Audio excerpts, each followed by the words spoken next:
IVM.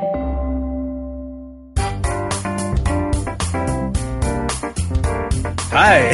Hello, Farhad. How you been? Hi, Sunetro. My God. How have you been? I've been good. Yeah, you've been very good. What is your sound? What do you sound like in your head?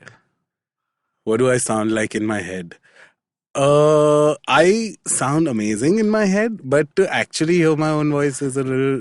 That's a reality I hate check. hearing my voice, but I also Everybody does. in my head. I also sound like a squeaky Annoying. ass, like really nasal. Yeah. Like, So that's in like. Oh. am I nasal? You're not nasal. No, not at all. In fact, I find when we listen to our episodes, I am nasal. Oh. But it's a universal. There's a scientific why a person doesn't like to listen to their own recorded voice. That's one thing. And secondly, what was I going to say? Shit. The topic of our podcast today is The topic of our podcast today is we thought we'd do a little serious. I Maybe. mean, it's current and it's something that that's very prevalent in our community. Yeah. And we thought we'd talk about Totally. addiction. Now, here's the thing. Now, I've heard a lot about this, about addiction being relegated to substance. Yeah.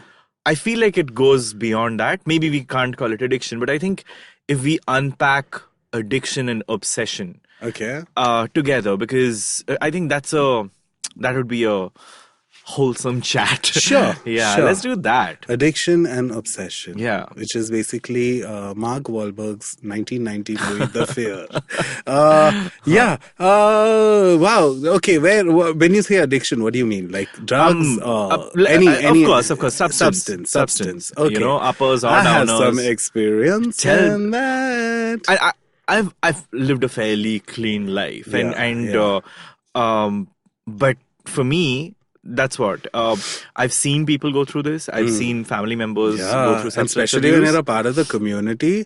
A lot. A lot. The idea of dependency is so big, and then that's when I realized that there are substances might not be something that I'm dependent on, but I realized over the last couple of years there were little things, little behaviors, little quirks, and not very positive ones that I was becoming very unhealthily dependent on. And we'll come to that, but let's discuss your journey. My journey, but depends which substance we are talking about. Let's unspool. But okay, as of today, because another friend was talking to me about, like, I ran to my friend at a barber while I was getting a haircut, and he was like, one of the first things, a lot of my friends who've known me for years go like, how the fuck did you quit smoking? Like cigarettes. Cigarettes. It's of course smoking, but I was a heavy stoner. Heavy means like whatever you're imagining, 10 times more than that. I was a chronic stoner for around a good 15 years of my life.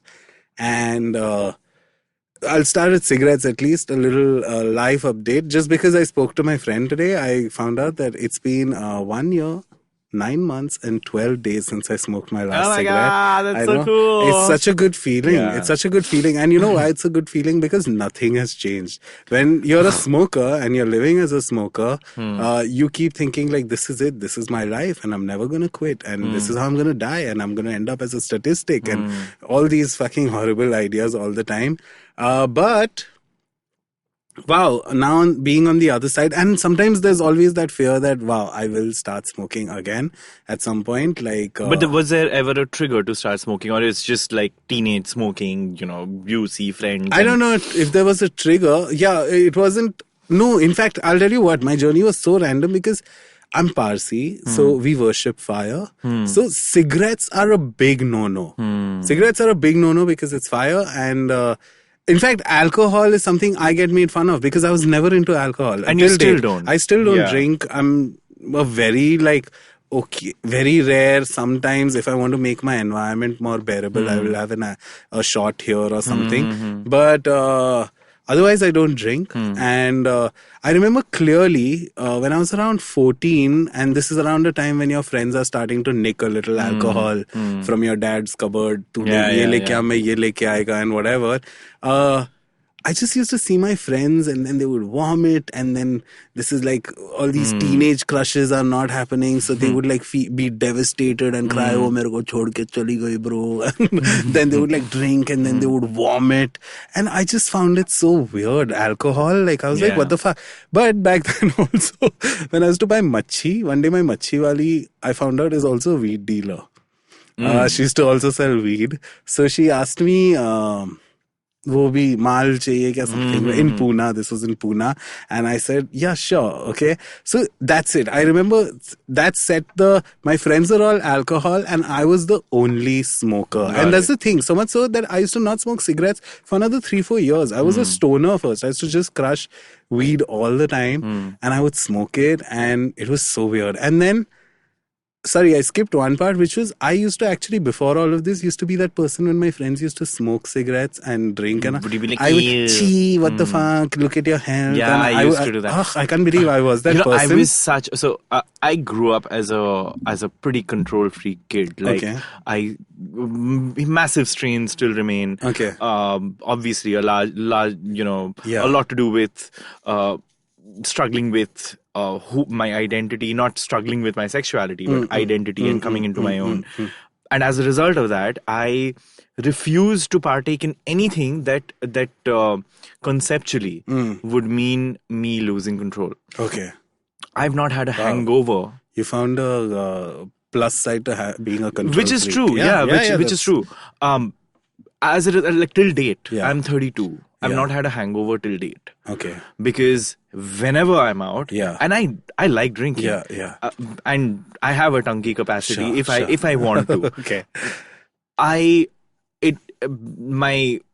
My subconscious will not let me have 2 drinks at a go. Okay. I have to have a drink and then have a whole glass of water after. Oh, so you're not someone who drinks to get wrecked, basically. Oh, no. Yeah. It's all taste. Like I haven't had a need to drink ever. Like I'm not I don't drink beer. I don't drink whiskey. I never got these things. I still, till date, I sometimes attempt. Because here's the deal, right? Everybody drinks. Yeah. All my friends drink. Yeah. And I still, for some odd reason, everybody forgets that I'm not a drinker. And it has to be something like my sexuality. I have to keep reminding them. They'll be like, what are you having when you go out to a club or at someone's house? What are you having? And I'm like, no, I'll be Coca-Cola ice or whatever. Or just water. Honestly, trust me. Right now at 35, if you ask me, is it an addiction? I'm addicted to water. Like, I get a little wet just thinking about a chilled glass of water. Oh my God, yeah, totally. I don't know what it is. I totally get that. Like nothing does it. When I reach home, it is, that's the best addiction to have. And alcohol was a big, like, what the fuck. I remember there was this one time when I was around 18, where I just was, I have to try this. Obviously, my friends love this shit. We were in Goa. It was one of those first your parents are allowing you all to go on a Goa trip and shit. So we did, and I got hammered. I drank and I remember hating it throughout the process of drinking. It's like, what the fuck? Why did they like this? But no, you know what? Just down it. Like, close your nose and down it. And I did that. And then I barfed for the first time. Trust me, but this was when I was 18. And then fast forward to, that was the first and the last time I had a hangover or I puked. Actually, I did this year. I did drink. Some friend of mine got some tequila, which is that's the worst. Like, I know, but it was supposed to be like one of those. Hey, it was sold to me as it's one of those tequilas where you don't feel the gag, Fuck that, yeah. Yeah, it's some agave something. She got it from Mexico or some fucking place. I was like, okay, you know what? And I was surprised because it was literally like water. I was like, for the first time, not like making those faces. I wasn't feeling like, a lot of times I just, and this is a big thing, with addiction, fuck addiction, but with a lot of substances, I tend to get sleepy. Okay, I'm one of those people who I'll have a beer. I hate beer, first of all, but I'll have a beer and I just want to, I suddenly feel sluggish. And although I've been repeatedly told the trick is to drink 5 beers and then you are in a good place. But I'm not going to drink 5 beers, you know what I mean? So all this shit is out. I'm also someone who's, if I do cocaine, I fall asleep. Like, I'm one of those. You see Wolf of Wall Street, I'm the opposite of that. Like, I do a line of cocaine, I'm suddenly like starting to, okay, time ho gaya. Like, so, my struggle, I'm not saying it's a bad thing or a good thing, but my struggle has always been morality for some reason. Okay. Because of the control freak in me. Morality in the sense that am I doing something wrong? Okay. For example, any chemicals, or when it's not like I like weed or a hash once in a while. When I was on the journey to kind of when I started earning and all of that, I had the access to drugs in front of me. I would not do it because I'd feel like, fuck, that would make me a bad person. Sure. Yeah, and there was like shame involved, and I don't know where that comes from. Well, that's how drugs are told. Like when you go to school, and it's always there. They try to instill fear in you. Not just drugs, also alcohol, weed. Because these are things. See, I'll give you an example. Right, weed. Okay, I'll tell you how my addiction, and it took me almost. I was a chronic stoner again for like 15 years. 10 years of it was just me being blind to the fact that this is detrimental to me and it's festering a lot of issues. But the fuck up is during those 10 years, what has happened is we live in a time where everybody's like legalize weed. Yeah. And you start to think, wow, this is a medicine and it's this. But you don't realize the fact that, hey, first of all, anything in excess is bad. Secondly, everybody's response to a certain thing is different. In my case, I did not know. Now I know better.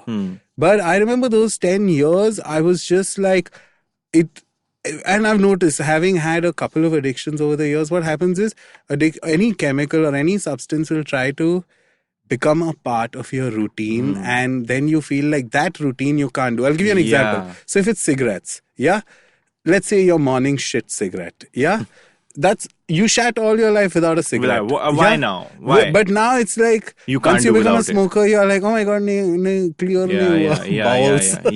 bowels clear. I need a cigarette. You know what I mean? And what happens with, especially cigarettes, I have to say, I've dabbled in some pretty intense.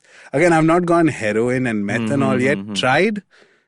I've never injected. Let's start there. I've never that's a big no-no for me. First and foremost, let's put it out there. That's not good. It's not good. It's not good. But it's because there's a lot that goes in the name of recreation. Let's just try. Sure. But what I was trying to get at is, like you said, right, you had a morality issue. For me, in my head, I'll tell you what, when I was a weed and hash smoker, I knew I would never do cocaine. I won't be that person who will stick a note in my nose and then this, until I did cocaine. And then suddenly my limit or this changed to, I would never do injections. And luckily, that's something I never went. I took the same things in different ways, but not injecting, because it's just the idea of me stepping out of my body and suddenly seeing me tying my arm and shooting up. I don't know. It's just too requiem for a dream. I saw it at a very young age. So it probably, that was a big, that amputation. I was like, no fucking ways. I'm never gonna, I'm never gonna be that person. But then, I'll tell you what, a lot of times, like I said just a little earlier, you are constantly scared about these things. The school, your government, everything will scare you. Today, I know your cigarette packets and your warnings before movies and all of that. I really feel like these are not shown. You are not going to walk out and be like, you know what, I saw this ad, I'm going to quit smoking. These are actually made to instill fear so that you find it tougher. I really believe that. I sometimes feel like I know that's not the intention. Like, they are obviously telling you that, hey, but who doesn't know that smoking causes these horrible lesions and these horrible this? But when they show it to you, what happens is you get more frightened.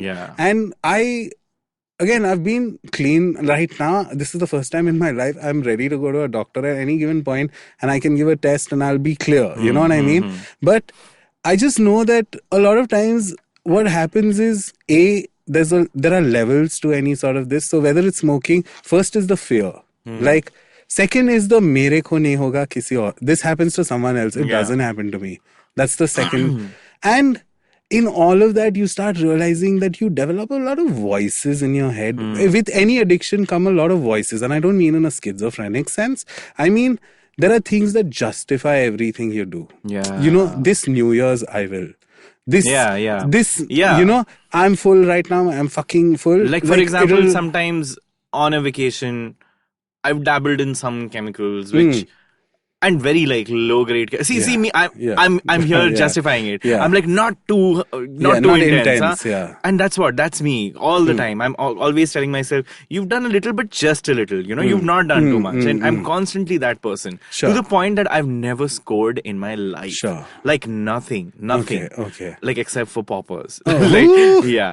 So I used to hate poppers. I love poppers. Oh my god, I never got it. We should come to that because that's a massive dependency in the gay community. But we'll come to that later.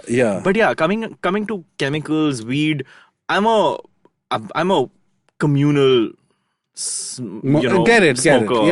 And I smoke up with people. I've never scored. And that keeps telling me that is that my I don't know, my defense mechanism, because I'm just scared of being one of those guys. Because I've seen so many people around me just be dependent on weed, on chemicals, and like I've seen not the best things happen to them. So I think it's like this gut reaction all the time. Like I was recently at a wedding, a family wedding, and party, night post wedding parties and all of that, and there was some coke, there was some MD, and first day I didn't even attend the party because there was coke and MD. Okay, that much. That much. See, and then the second day I loosened up a little bit and I was like, thoda karte hain, theek hai. And because I anyway have to stay awake all night and I have to come back to Bombay. That was it. But I'm constantly aware that fuck, this might fuck me up. This might fuck me up. See, here's the deal, right? A lot of people, you heard about addictive personalities. I felt like I've read theories about how it's not a real thing. You're not an addictive personality. And a lot of times it's also spelled out that, hey, a lot of drug experiences or anything that you do is the first couple of times it might sound great, and then the rest of your life is you just trying to chase that first high that you had, right? Which I guess is what happens when you are dabbling in, again, meth and heroin, which are such insane highs. Plus, again, if we bring it to a gay perspective, it's with the intention of sex. So it's so heightened that suddenly you feel like sex will never be this good. A lot of times, I know if any listener who does a lot of, or who has done a lot of MDMA, the first thing you hate is the downer the next day. But it's because the previous night your brain realized that, oh my god, I will never be this happy again. And then the next day you realize that, oh my god, this is my normal life, and then crash. Of course. And it's also chemically taxing on your body. Like, it's crazy. Like right now, if you told me that, let's do some MDMA, I would totally say no, just because I don't want to deal with the next day. As much as I love it. And there's another thing, right?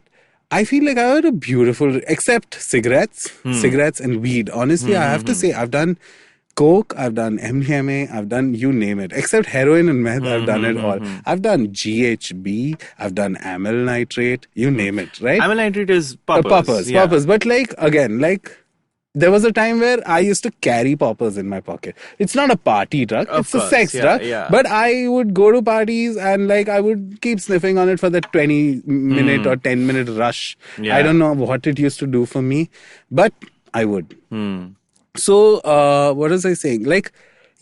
Addiction in that sense has been, I knew that I can't. The same with alcohol. I was like, I cannot go beyond a certain point with this. And I did. It was never, I start feeling like the moment you start questioning and it starts affecting your productivity or your When did you realize that tipping point had come? With weed? With whatever substance that you felt you had gotten addicted to. So I'm just going to skip all this MDMA because I had a beautiful phase with it. There was a time where I was scoring. There was a time where, 3-4 days, ragers, But then you weren't dependent on it. I wasn't dependent, but there were times I definitely did reach a point where, hey, I won't have fun if I don't do this. Really? Which is a little It is dependency. It's the nascent stage of like, where I can't if I don't, which again with your smoking, like my food won't digest if I smoke a cigarette now. You know what I mean? So that did start. So a very mild dependency. And with cigarettes and weed, if you ask me, I really break into a sweat sometimes just thinking about how difficult I used to find giving these up. Because again, everybody's addiction is personal. I know you have your cases of, before I was a smoker and some uncle or some army general uncle types would come and, I one day cold turkey quit. I was like, fuck Impossible. you, like fuck you, like what the fuck are you talking about? That's not possible. I couldn't believe it. But now that I am a person who's quit, I kind of get what they were saying. And again, I don't know if this is sound advice to people because I'm not a therapist or anything, but I've realized that with any addiction, what you're told you need to quit it is wrong. First of all, you're told things like you need willpower, you need to like, this, you need to distract yourself. These are all good things, like actually. But I actually felt like these cold turkey overnight, I just quit. Guys, I actually feel like a change of perspective is all you need. A change of perspective is the number one thing. From what to what, for starters, is let's say I was a smoker for 15 years, and I'm saying by the end of my smoking journey, I was on 40 to 60 cigarettes a day. A day. I'm not kidding. Like 2 classic mile packets easy. Fuck, you would have bought a house by then if you didn't Dude, smoke. don't even. But serious? like 40 to 60. Shit. And mera to ulta case hai. Like, some people when they are sad, they smoke more. Some people when they're happy, they smoke more. My thing was when I'm bored, I smoke.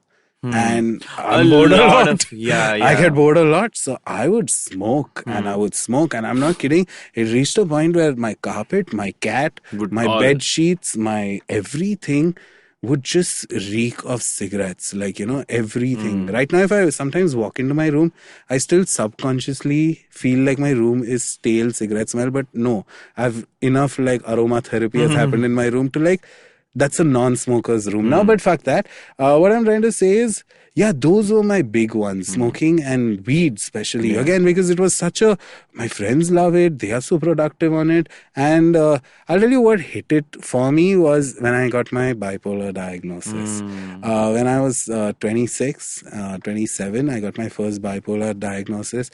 And my shrink, he was the first one who held the mirror up and he's like, no, you are playing with your brain chemistry. And in my head, I was that guy. Weed should be legal. No, music sounds better. I sleep so much better with weed. Weed makes me feel this. I feel happy. But actually, I realized that again, when I talk about change of perspective, it had to be coming terms with myself. Like, wait, I don't sleep better because of weed. I just fall into this weird...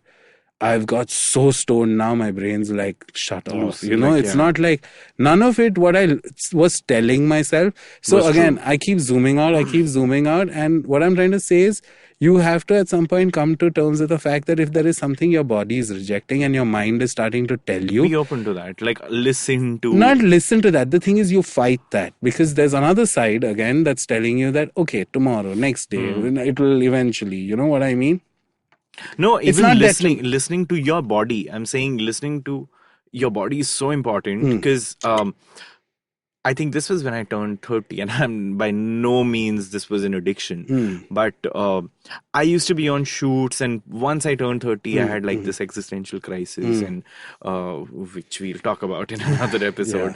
But whenever I would be on shoots, I'd smoke. Suddenly, and I smoke once a week, and I'm that kind of a smoker. I remember going up to a pack a week, and that's a lot for me. And the only reason I stopped was because I started feeling my body differently. Okay. I started listening to my body, and it took a while because I started feeling my lungs not really loving it, and I was smoking for the heck of it. I wasn't enjoying it. That's cigarettes for you, and I wasn't enjoying it. I'm like, why am I doing this? Why have I lit this? Why? It's not even like I love a nice clove cigarette in a toasty winter night. I love that because that's enjoyable. You're making my mouth water just thinking of it. Like, and I was in Delhi for the last 2 days, and like at night, I just loved smoking that one cigarette. Sure. But that's it. I started listening to myself because it was not pleasurable anymore. My hands would stink. I remember seeing, and I'm very particular about my skin. I remember seeing stains on my fingers, lips, and that just freaked me out. Yeah. I guess again, we are not coming from a place of privilege in this case, but I feel like if someone who's struggling with addiction might be looking at us and being like, yeah, you figured it out, you know it's you. But I'll tell you what, it's just, for me, it was, you said something earlier, and in my 15 years, if I had to say, I had to fundamentally question if I was ever a smoker. Even though I smoked that many cigarettes, innumerable cigarettes in my 15 years. But I actually started realizing that, hey, I'm actually not a smoker. I do this thing, but I'm not a smoker. I hate this thing. So I started digging at that crack. I started picking at it. Like, why is it that there is such a disconnect between what my mind is wanting and what my body is saying? You know what I mean? Dude, it was terrible. Towards the end of it, I'm telling you, like, I was ready to die as a smoker. I just knew it, that this is it, that lung cancer around the corner. And that's another thing, the fear and all. Yeah. Because again, you see this on your cigarette packets all every day and all. You start fucking picturing it and all of that kind of shit. But, okay, long story short, I started seeing it as any other toxic relationship. You know what I mean? Where, okay, I love this thing. I do love it. I love it. Right now when you're saying toasty cigarette, you made my anus twitch a bit. Like, oh my God. I know sometimes it's raining and bhajia and one cigarette. Watering. But I had to break up with it. And break up in the sense that I also had to come to terms with the fact that once I break up, there will be multiple times this person will try to get in touch with me. This addiction will try to like this. But now I need to be better than that. I need to be. So I actually... humanizing your addiction a lot of times is a great way to that's just my experience. I know it's easier said than done. It is, but to each their own. I mean, I'm sure if you found it, I found it, and it's unbelievable till date. Like, trust me, a lot of my friends who look at me, they are like, how the fuck did you quit? It's always and I do it to myself, like, how the fuck did you manage? I was one of those people who, I remember my first cigarette, by the way. It was as a rebellion. I had a terrible fight at home with my mom. And I just, as a fuck you, I walked out of my house. There was a chai tapri near my house. And I just, bhaiya, cigarette dena. And then I smoked a cigarette and it was disgusting. And it made me nauseous, which, by the way, we forget eventually. But like, it's just, but I 2-3, I baffed. I remember because I suddenly 2-3 as a fuck you mom, you know. And then within a week I was on, some people how it is, I'm 1 a day, then it becomes 2 a day, then it becomes 5 a day and all of that. I became like 10 a day within a month, and then boom. The next 15 years was just me in this quicksand that the more I fought, the more I got sucked in. But I had to break up with it. And speaking of breaks, let's take a short break. Hey everybody, welcome to another awesome week on the IVM Podcast Network. If you are not following us on social media, please do. We're IVM Podcast on Twitter, Facebook, and Instagram. I'd like to thank our sponsors for the week, Storytel and Intel. Sponsors make this stuff possible. Please shout out to them. Let them know that you appreciate them paying us money. Also wanted to remind you all that we have an audience survey going. The audience survey is only going to be up for another couple of weeks. And I'm frankly disappointed. Even though 3 times the number of you people are listening to us as the last audio survey, only half of you have filled it out. So yeah, I mean, like, come on, please get to it. ivmpodcast.com/survey. We want your opinion to matter when we decide what we're going to do in the future. And I'm sure you want yours to matter too. So please do fill out the survey.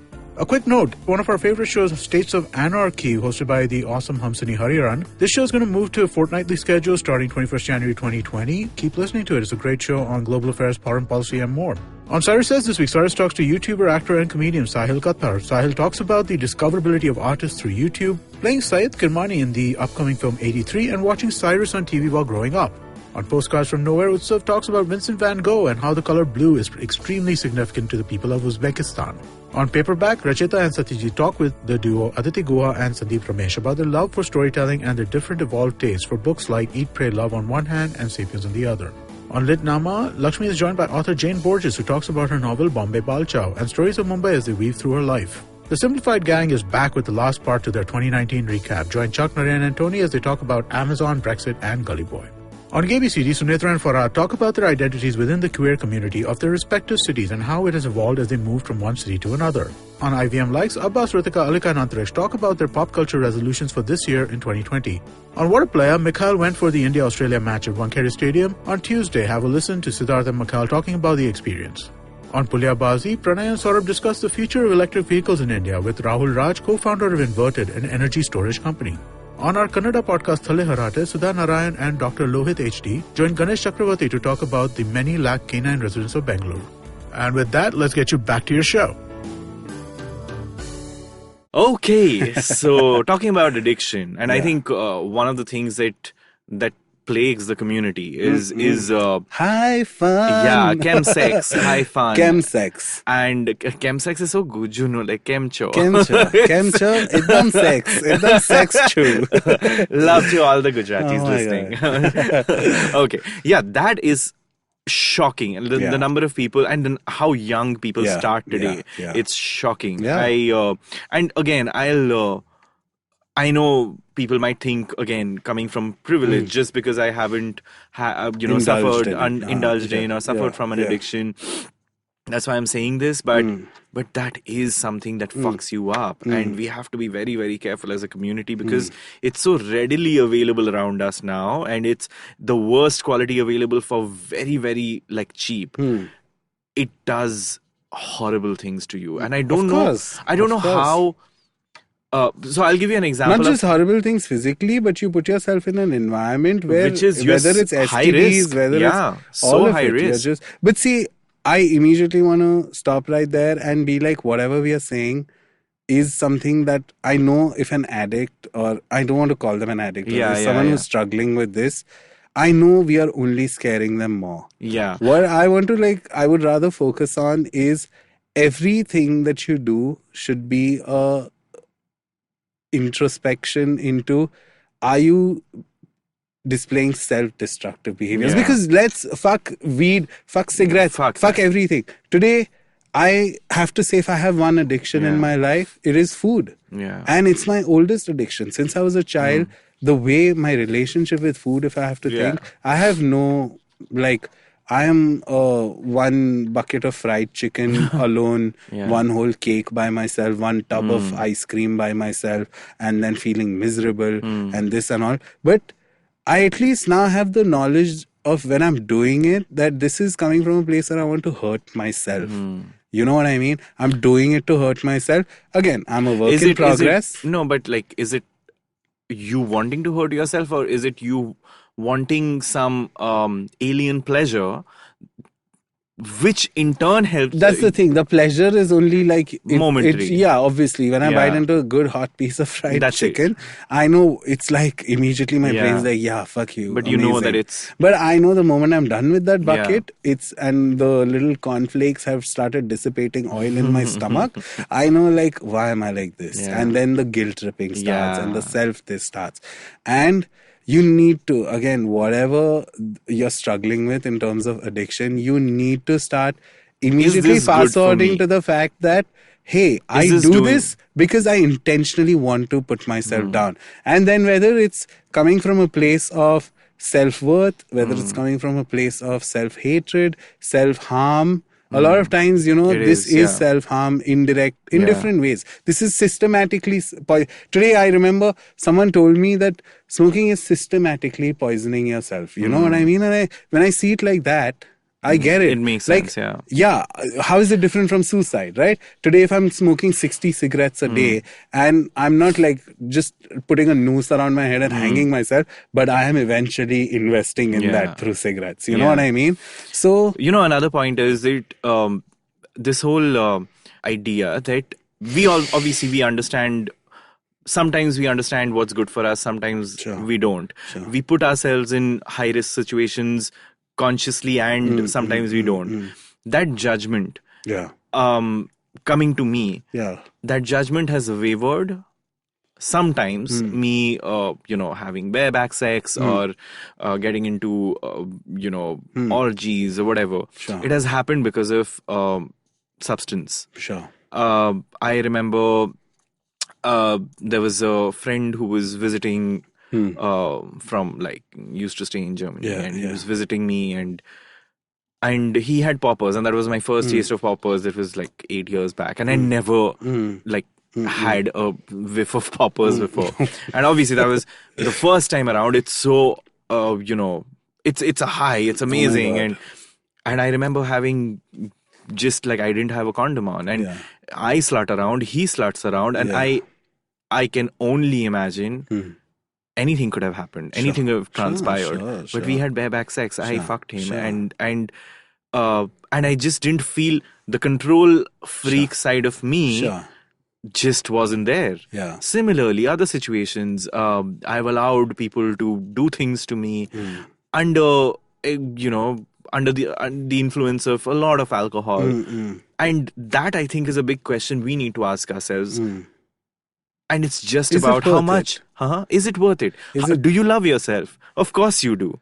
And you need to love yourself. You should love yourself. There is no two ways about it. Yeah, but trust me, right now... It is difficult, I understand. No, it's not even difficult. It's just... Sometimes it's breaking the fourth wall.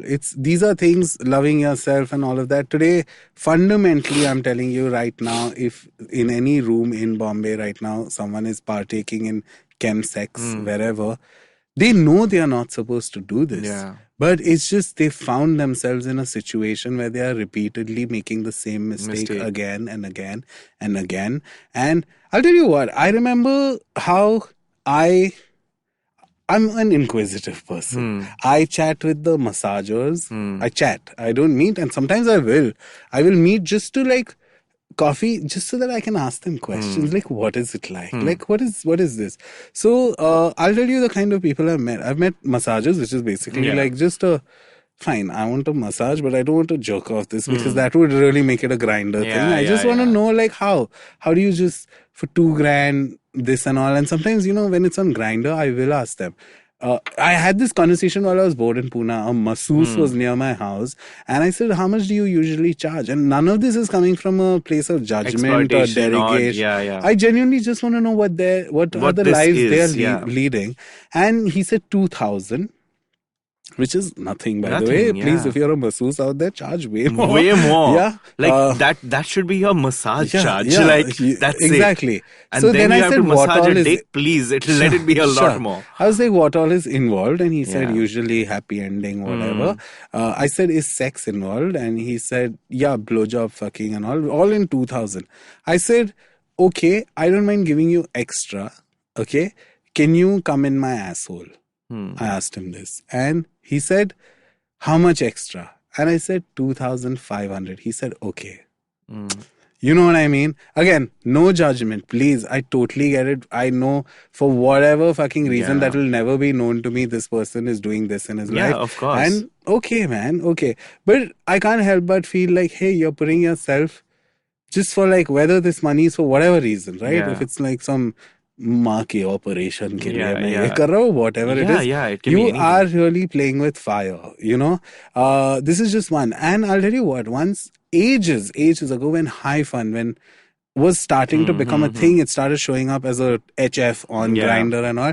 I remember I wanted to be a part of it, in terms of I wanted to see what High Fun is like. So I had a phase where I used to very explicitly say I'm a voyeur, and I am still. I love watching. Even if I'm at an orgy, I like to be the watcher. I won't actively acha isme dal diya, abhi kisme dalu types. I'll be one of those on the side. Orgies are just too much pressure. More than pressure.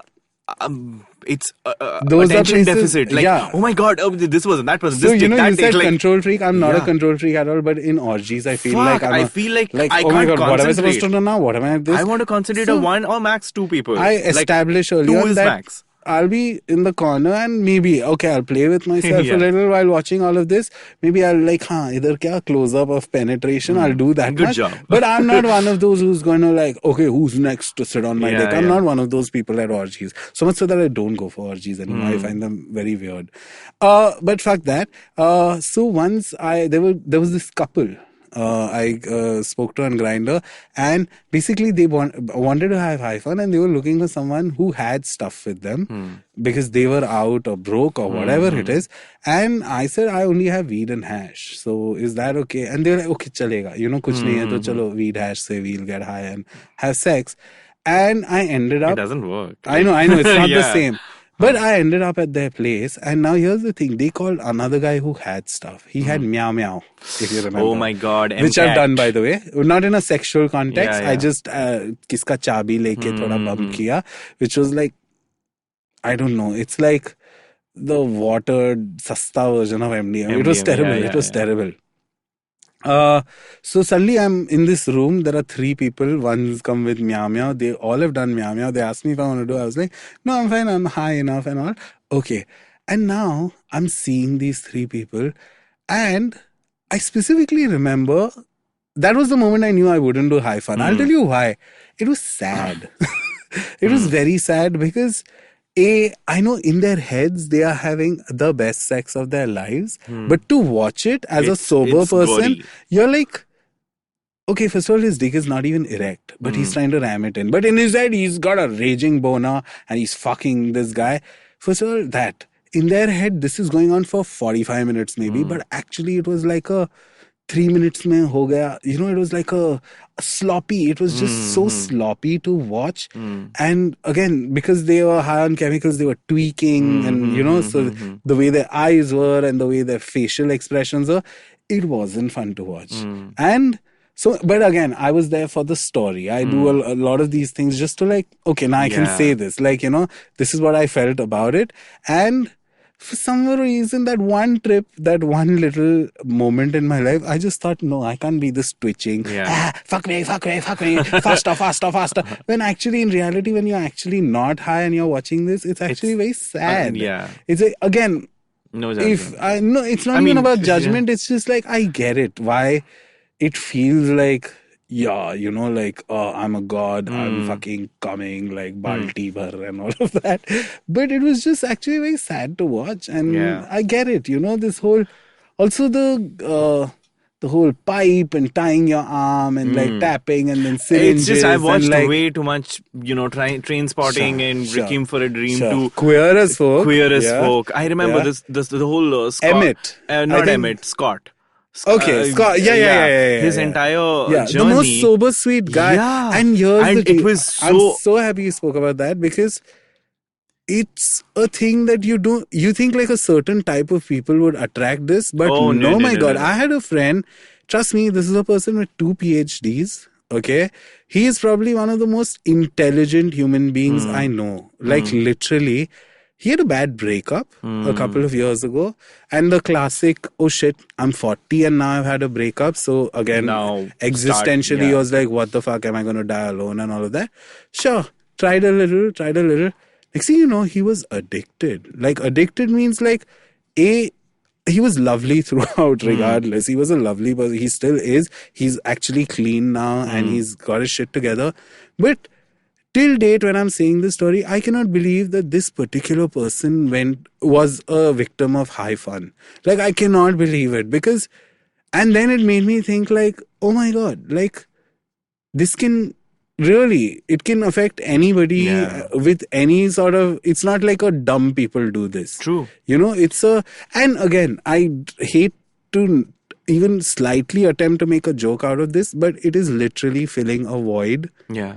Some void, whatever that void is, once drugs enter there and sex enters there and that combination happens, you have to start seeing it as I'm trying to fill a void that, it might sound amazing. Sex is the best and heroin is the this and meow meow and MCAT and this and all is what is heightening and it will never be better than this. But trust me, I just sometimes think like rewinding to a time where it was simple. It was not simple, but you lived a life without this and sex was... You know what? Sure, substance is one thing. Sure. Like I said, I've not been through substance abuse and stuff. But there is something that I know a lot of people, I've gone through, and a lot of people have gone through, that is pushing the boundaries when it comes to the darkness of sex. Sure. Vanilla, plain old vanilla sex, you know, that was great for me, you know, when I, till like a couple of years back. Yeah. And slowly, gradually, I'm being pretty open about it. I am pretty open about it. I love BDSM. I love kink. Would you fist? I'll be the fister, not the fisty. Okay. Yeah, like you would be the fister. Yeah. I got the apparatus. Ooh, just saying. Shut up. Yeah, I've got the crystal. It's something that really like. It's a glove and it's. I know. I watch a lot of. So here's the thing. Once you get and it's a rabbit hole. Once you get into the rabbit hole, plain old. I want to be a person who enjoys plain old vanilla sex, just the way it is. Yeah. But it stops exciting you because you've pushed that boundary. It's like you've tasted blood and you want to do more. Now you want to do more and more. I feel like today, if I have to think about the thrill of getting to blow a friend who I found cute for really long when I was a teenager, and compared to the depraved, perverse sex I have in my bedroom nowadays, it's like, no, that was way better. Yeah. And it wasn't like, oh, it has to end with penetration or you have to like fucking come all over my hole. Yeah. None of that kind of shit. There's so much, it's almost like you're crafting this, you know, sordid saga in your bedroom. You know, there is humiliation, there is you know, control, there are power politics, and it's like I can't do that, and like I can't do without it anymore. And that's again something that I feel like, is that a very normal route? It is. You know, it is. Because what are you supposed to do? Get right bored now, of the same kind of sex? What are you supposed to do? No, you want to experiment. Once you experiment, then you've tasted blood. Then it's like, no, but see, you I want to feel go like back. If you're exploring your sexuality or sex, or your whatever, your kinks and all, I feel please go for it. Yeah, you know? Because it's like how do I say it? It's like you're in a room full of it's not harming anyone. Because I'm having this conversation with myself while I'm having this conversation with you. It's not harming anyone. It's not harming me. It's Please just fist someone. Go for it. Yeah, I mean, Sometimes I'm fisting someone who's. Yesterday I follow this fister on Twitter. And oh my god, like usually I've seen fisting means like fist. Okay. Yeah. This guy is shoulder. Oh my god, no. You know what I mean? I'm like, oh my god, this guy can grab that guy's heart, maybe. I don't know how the body is inside. But like literally, you know, he's there. And they're having the best time. You know what I mean? Like whoever, the receiving end or the fister, they love this. Yeah. I'm all for that kind of shit. Like, again, bring it on. I've said this before. I actually hook up with a very discreet, very popular TikToker. Yeah. And he is a dungeon slave. Okay? Dungeon slave. I've never fisted him and shit. But, like, this guy likes to be kicked and hit. And sometimes it's like, makes me question who am I as a person. But the thing is, in the start, okay, I was like, because I find him very cute and all of that, I thought, okay, he likes a little bun. Like, okay, fine, I'll tie him up and I'll this and all. But then it was slowly like, I need you to piss in my nose. You know, like, okay, fine. You know, there were times when I couldn't do without actually choking myself. Like, I couldn't. Autoerotic asphyxiation. Yeah. I couldn't do without it. There was a point of time. Like, I had, you know, so there these rubber clamps. I started choking myself with that while having sex. And I remember one of my partners got so freaked out. He lost his erection and he was like, dude, I think you will hurt yourself. That's when I realized that this can go somewhere. That's harmful. Dangerous. Like that is dangerous. You know what I mean? But I feel like it's a journey. Sexuality is a journey. And it's meant to... It's meant be to. A spectrum. Whether it's vanilla, whether it's like hardcore, whether it's like whatever. I feel like coming back to our topic of chemicals, I don't think these things heighten or make it any better or make it any worse. You know what I mean? Yeah, sure. What you're feeling is, again, the effect or result of something you have decided to resort to repeatedly. But I just feel like the moment it becomes I can't without, and I'll tell you this. This is again when I was in that room with those three boys and I watched them have high fun, and I was really like, "Whoa, this is sad," bro. But when I was leaving, they were like, "Hey, do you have any money? Like for the next fix, basically." And I'm like, "No, sorry, I just showed up like for this." I not even joke off. My agenda was okay. I'll watch them have sex and I'll joke off. I literally just was like, okay, bye. Bye. Okay, guys. I guess we're done. Yeah, one of them though passed out. And so much so he passed out in a way where I was like, holy shit, how do they deal with ODs? And how do they deal? It gets dark. It gets dark. And if you're putting yourself in that environment, anyone can fuck you without protection. All of that. I know, again, I'm telling you, again, this friend of mine who I was surprised got into this and all. Trust me, he said, no, I was one of those, like, no matter how high I got, like, condom is on. Like, I'm not going to. So, there are so many thresholds and so many, like, barriers and this. So, it's different for different people. But I just feel like constantly putting yourself in an environment like that, you should know what you're playing with and that zero judgment. But, like, if it's something you cannot, like, there is a nicer way to still do all the things you want and find all the this that you want. And I don't know. I my point of view on this is because in a lot of ways, right? I'm not. We are doing an episode on high fun and addiction right now. And neither of us have been there. I've not been there. You know what I mean? I have when I had a boyfriend and we used to, but we had like some sort of a. Oh, okay. Like we are in Goa. That's what we are in Goa. Chalo. It's recreational, and that's about it. It was it. But see, I've had sex on MDMA, but my which is again, technically that's high fun, But we'd not see it as high fun. It was just MDMA. First of all, wow, this table is amazing. Your skin is amazing. This tree is amazing. Narendra Modi is beautiful. Whatever, everything seems amazing. No, when you're on MDMA, you run your fingers through Narendra Modi's beard and be like, wow, this is so soft. No, but yeah, so I have had sex and I get it. I get it how it was amplified and amazing. And this was my boyfriend of quite a few years, so we did it unprotected. So it was, I get it. But our reason to do it was different. Our reason was because we were in love. Sometimes it's just, when I chat with high fun guys on Grindr, I message them. Only, again, I have questions. And sometimes I feel like I'm that annoying person. They don't need that, But I'll be like, okay, what are you having? What do you have at home? I'll literally not go through with the plan. I'll just sit at home and ask all these questions. What are you having at home? And he says, I have some MDMA. I was like, okay, shooting or how is this? I love slamming this. So I know, okay, there are injections involved. And I was like, again, the way this person will talk to you, it'll make it seem like he's a sex god, I'm going to fuck you for 3 hours and I'm going to fucking this. And but it's really not. Really, it's a small experience. And that's what, again, no judgment. But I feel at the end of the day, one just has to ask themselves. I know it's a tall ask, but ask yourselves, is this going to be good for your body, for you physiologically and mentally in the long run? Again, see, they know that. I would say, like, if you're struggling with it, get help. These are the kind of things therapists talk to you about nowadays. My therapist who helped me get through my marijuana addiction.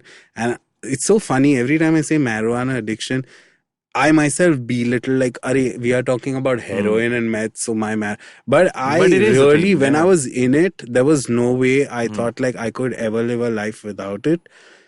Please, like, if you can, if you're feeling stuck and you are stuck in this rut of high fun, and for whoever it works, if people are fine with it, I see that kind of porn. Sometimes on Tumblr, when porn was there, there used to be thousands of tumblers about slamming sex, which is basically there are guys on video injecting themselves and then making porn, and like you see it. So, long story short, like again, please speak to. These are things. Sometimes what happens is you feel like you can't tell anyone because of how far you've gone in. But a therapist will sort you out with this, especially if he's an LGBT. They hear these stories all the time. Yeah. Because these are people who are not only chemically addicted to a substance, which is why it's impossible for them to quit, but they've somehow sex and everything else in their life, they've bound and tied to this addiction, so they feel like they cannot function without it. You know what I mean? So if you ever reach there, please just seek help. If you need help, please. If you're someone who you think you're fine, it's amazing, great. I really love it. I'm jealous of people. I'm jealous of so many friends who don't get anxiety, or who don't, their bipolar doesn't get triggered when they get stoned and high and all of that. And in my head I go, kash maybe. But no, now I don't. I just know that. Can I tell you something? There was a sentence my shrink told me once, and it's really become one of my mottos. But he once, very casually, not as a quotable quote, but very casually once he told me, Farhad, have you realized that people who are above the influence are highest of them all? And that's a sentence I really took with me, and I find myself telling myself when I'm in a party and everybody around me is drunk, doing drugs, doing hash, everything. And I was that person who used to do all those things. But now I like being the guy who observes. I'm not someone who will laugh at someone if they fell because they're drunk and all of that. I get it. I'm not one of those people. There are those types also, by the way, who look down, like vegans, who look down upon what the fuck is your life, I'm not one, because I've been there. But I have found I love being that person who's in a room, who's tempted to do everything, but I know I'm not that person. I cannot be. There is joy in cleanliness. There is this sobriety, and there is a heightened sense of senses. That I wouldn't trade that for anything. Yeah, my Shrek also said a very tacky abbreviation for sober. Son of a bitch, everything's real. So that's another one I really because I really get high. The older I get, I've started realizing that sometimes it's nice to just look at a tree for what it is, and there is a high involved in just looking at a tree. Or in little, if you follow me on Instagram today, or in life in general, I like to just find the beauty in a homeless person. I like to find the beauty in a fish market. You know what I mean? There's pretty everywhere. Absolutely. And you can, all those things that you're chasing through chemicals, I feel like those can just be use induced. your eyes. Of course, not on that level. Sure. I feel like I'm being too holier than thou and mightier than whatever when I say all of these things. But that's the kind of perspective change I'm talking about. I really started realizing that I can be bored at a party and not give a shit and still find things enough to have fun. You know what I mean? I don't need to have a joint. I don't need to have alcohol. I don't need to have any of this stuff to just be okay wherever I am. Whether it's in an orgy, whether it's at a party, whether it's when I'm bored, alone. None of this, I just am okay. And I hope really whoever's struggling with this, you will be okay. Just don't tear yourself up about this. Don't frighten yourself. Don't do all of these things. These are all things that everyone will tell you that, but I think it's just about seeing the best version of you. I don't think that becomes a vision that's far and distant. It's just that. It's coming, if you realize that and if you come closer to that, I think that's just again, like I'll keep challenging you on when you say something like this, but this is knowledge I know anyone who's struggling with it goes through. That's what it's a journey. It's always a journey, but that's the destination where all the things that you are saying, being able to see the sky and find pleasure in it. Now it sounds so tacky I said all of that shit. I'm so sorry. But then, because sometimes the sky is just people fuck don't. all. That's the Bombay sky. That's just the Bombay sky. Because there is no Bombay sky. Okay, I'll end on a good note. Do you know Bombay was voted as the 6th most beautiful sunset in the world? Sure. Did you know this? Sure. And there is a reason. There is a reason why Bombay has the 6th most beautiful sunset in the world. Because of the pollution, It looks there hazy. is a film that is formed like a filter before the sun, which makes it look very pretty. So it's actually it's so literally every smog cloud has a silver lining. Yeah, no, not a smog cloud, but all your like whatever particles and chemicals that are in the air, they somehow give this sheen or a color to the sun that makes it look. When you're standing on Carter or sometimes that orange ball of flame, a lot of it is just pollution first, and then there's the sun. Great. So on that note, I think all we have to say is just find someone to talk to if you feel you've wrapped yourself, you've gone down a rabbit hole. Do it. You not. Even if you're in a rabbit hole, trust me, there are 50,000 people out there who are in the same rabbit hole, who are falling. You just can't see them because they're not right beside your side. They're upper and niche, but everyone's going down this spiral black hole. And talking is the first step. Talking is always the first step. And if you want to not do it, eventually that's the first step. Like you just have to go there. Like, I want to, I know this is difficult, but I want to do without it. If you get there, that's like the first small step to beating any addiction. Absolutely. And the first step is always just realizing, even the first in your 12 steps, Alcoholic Anonymous, the first is, I don't know it exactly what the terminology is, but it's about having the wisdom to see when I'm not who I am, basically. And that's a big part. That's a big part. But again, these are all swathing giant leaps and all of that. Again, if you're going through this, a lot of people are going through it. Just find yourself, you will find a way out. Talk to people around you, talk to therapists, talk to whoever if you're stuck in this. And life is decent without it's not, it doesn't suck that much. And I feel like I'm going to end this on an apology. We are not like trained professionals or like and we've extreme not had high fun for users. Me, I've not had these experiences. So I'm I'm constantly throughout this conversation, I felt like, who the fuck are we to say anything about high fun? You know what I mean? But I felt like because it's such a large part of our community, there are 50 profiles on Grindr right now that will say HF now, high fun. So it just I felt like it's something we needed to at least broach. Maybe we could have some specialist in the future who can talk to us about what the steps to kind of get over All right. So that's our episode.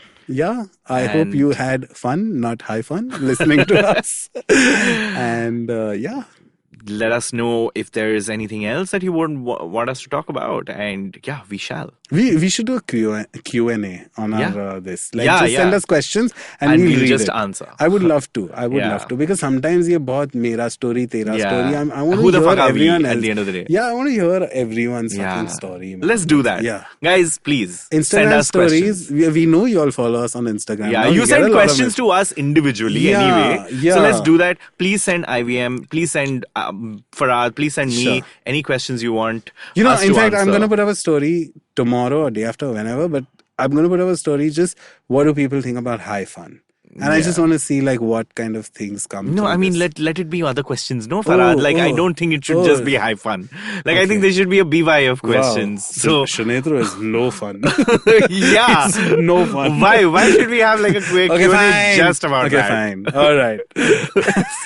All right. We'll see you soon. And if you like this podcast, don't forget to check out other interesting podcasts on the IVM network. You can listen to us on the IVM Podcast app or ivmpodcast.com. You can also follow us on our social media. We are @IVM Podcasts on Twitter and Instagram. And if you want to reach out to Farhad and me, you can find Farhad on Farhad Karkaria. Just type Farhad Karkaria anywhere and I will summon. And I'm glitterbugged on Instagram, so I'm there. Yep. Okay. So Bye. That's our episode. Okay. 1, 2. We never get this right. We never get this right and put this in the episode. We want people to know that we are fucking so mismatched sometimes. Okay. But okay. 1, 2, 3. Bye.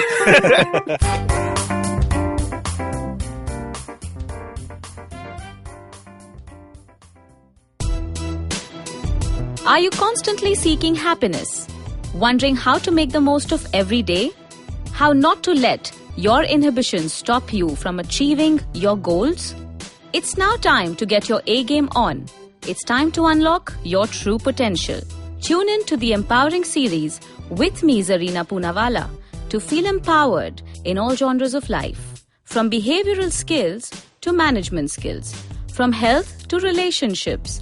From mental well-being to emotional well-being. And of course, your finances.